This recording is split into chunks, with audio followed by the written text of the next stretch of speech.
আসসালামু আলাইকুম বন্ধুরা, সবাই কেমন আছেন? আশা করি সবাই ভালো আছেন। আজকে আপনাদের সামনে আমরা একটি নতুন মেডিসিন নিয়ে এসেছি, সেটা হলো ব্রোমিয়াম। আসলে ব্রোমিয়াম ওষুধটি আমাদের অনেক উপকারে আসে। যে সব রোগগুলো নিয়ে আমরা ব্রোমিয়াম ওষুধটি ব্যবহার করে থাকি, সেগুলো নিয়ে আমরা মূলত আজকে আলোচনা করব। তাহলে চলুন শুরু করা যাক। আমরা ব্রোমিয়াম ওষুধটি কোথা থেকে এসছে এবং কি কি রোগ লক্ষণে আমরা ব্যবহার করে থাকি সেটা নিয়ে আমরা আলোচনা করব। এটার যে আমরা পদার্থ পরিচয় সেটা পেয়ে থাকি, সেটা হলো আপনার এটা সমুদ্রের যে পার্থিব পদার্থ বা লবণাক্ত বা সমুদ্রের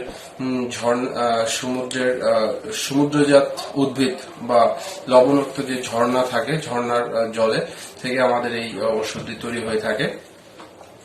ব্রোমিয়াম ওষুধের ক্ষেত্রে আমরা যেসব চরিত্রগত লক্ষণ দেখে থাকি সেগুলো আমরা আপনাদের জানাবো। তার আগে ব্রোমিয়াম রোগীর ক্ষেত্রে আমাদের যে জিনিসটা একটা ভাইটাল পয়েন্ট থাকে সেটা হলো যে মুখটা আপনার মনে হবে যে মুখের আপনার চারিদিকে মাকড়সার জালের মতো আপনার আটকায় আছে। এই লক্ষণটি আমরা দেখতে পারবো ব্রোমিয়ামের ক্ষেত্রে। ব্রোমিয়ামের ক্ষেত্রে আমরা একদম উপর থেকে মানে মাথা থেকে পা পর্যন্ত কোন কোন জায়গাতে ব্যবহার করে থাকি সেগুলো আপনাদের একে একে বলতেছি। মাথার ক্ষেত্রে দেখা যায় যে আমাদের মাথায় এত পরিমাণে যন্ত্রণা করে, দেখা যাচ্ছে যে মাথাতে মনে হচ্ছে যে আপনার সমুদ্রে এই নদীর ধারে আছেন, নদীর যে স্রোতের যে একটা শব্দ সেরকম মনে হয় যে আপনার মাথায় এরকম শব্দ করে থাকে। আর একটা ক্ষেত্রে আমরা দেখি যে আপনাদের বিশেষ করে কানের ক্ষেত্রে দেখা যাচ্ছে যে গ্ল্যান্ড আছে, পিছনে যে গ্ল্যান্ড, এই জায়গাগুলোতে শক্ত হয়ে যায় এবং শক্ত পাথরের মতো হয়ে যায়, এবং গলাতে যে গ্ল্যান্ড গুলো আছে সেগুলো ফুলে শক্ত পাথরের মতো হয়ে যায়। আবার আপনার নাকের ক্ষেত্রে দেখা যাচ্ছে যে আমাদের এই ব্রোমিয়ামের ক্ষেত্রে, ব্রোমিয়ামের যে রোগী হবে, নাকে দেখা যাবে আপনার এই নাকের যে পাতাগুলো আছে সেই পাতাগুলো আপনাদের নড়তে থাকবে।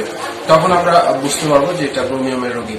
আর একটা হলো যে আপনার নাকের যে দেখা যাচ্ছে যে নাকের ঠান্ডা লাগবে, নাকে সাই সাই করবে, এবং দেখা যাচ্ছে যে আপনি ঠিক মতো নিঃশ্বাস নিতে পারবেন না। এরকম মনে হবে যে আপনি স্পঞ্জ, যেমন আপনার স্পঞ্জের মাধ্যমে যে বাতাস, এটা মনে হবে যে এরকম স্পঞ্জ টাইপের মধ্যে দিয়ে বাতাস আসতেছে এবং আপনার আস্তে আস্তে এটা দম বন্ধ হয়ে যাবে।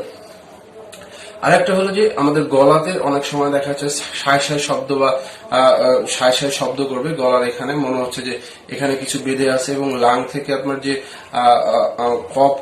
কপটা আপনার উঠতে চায় না, এবং না ওঠার কারণে মনে হচ্ছে যে আপনার দম বন্ধ হয়ে যাবে। সেক্ষেত্রে আমরা ব্রোমিয়ামের কথা স্মরণ করব।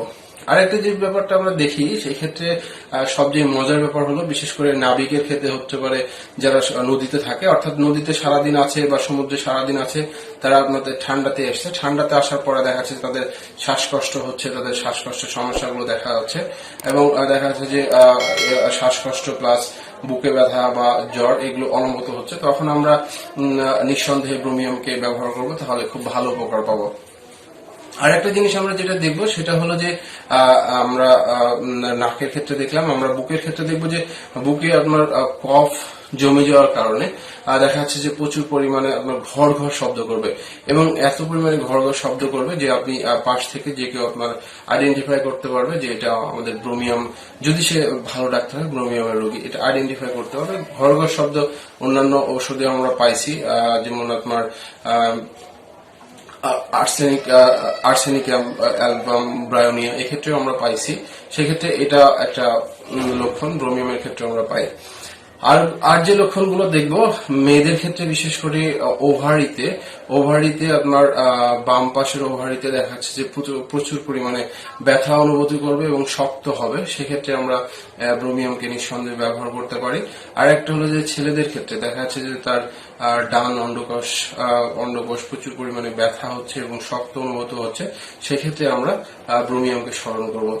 আর আমরা আরেকটা লক্ষণ দেখি এই ক্ষেত্রে যে আপনার যেসব রোগী গরমে সহ্য করতে পারতেছে না, গরম সহ্য করতে পারতেছে না, আবার ঠান্ডা যাচ্ছে এবং ঠান্ডা থেকে গরমে যাচ্ছে, অর্থাৎ গরম থেকে ঠান্ডা, ঠান্ডা থেকে গরম গেলে দেখা যাচ্ছে তাদের যদি কোনো অসুস্থতা ফিল করে, সেক্ষেত্রে আমরা অবশ্যই বুঝতে পারবো যে এটা ব্রোমিয়ামের রোগী।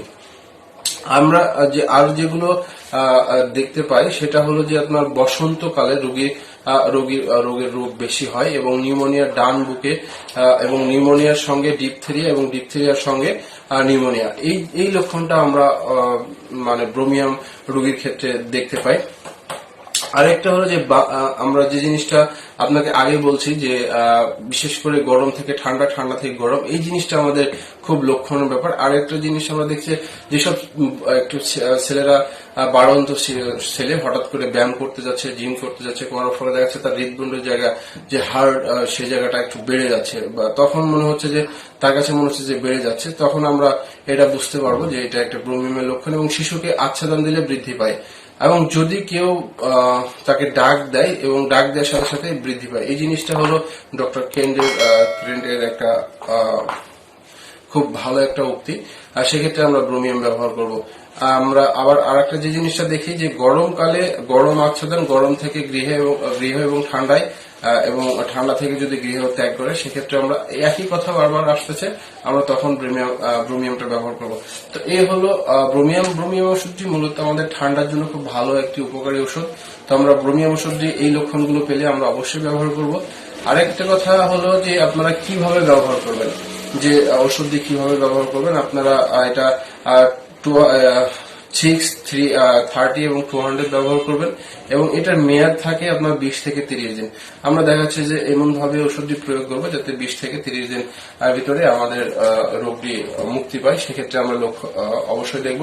তো এই হলো আমার ব্রোমিয়াম নিয়ে মূলত আলোচনা করা। যদি আপনাদের আমার ভিডিওটি ভালো লেগে থাকে তাহলে অবশ্যই শেয়ার এবং লাইক করবেন, এবং সাবস্ক্রাইব করবেন, যাতে আমরা নতুন নতুন ভিডিও বানালে আপনার কাছে দ্রুত চলে যায়। তো সবাই ভালো থাকবেন। আসসালামু আলাইকুম।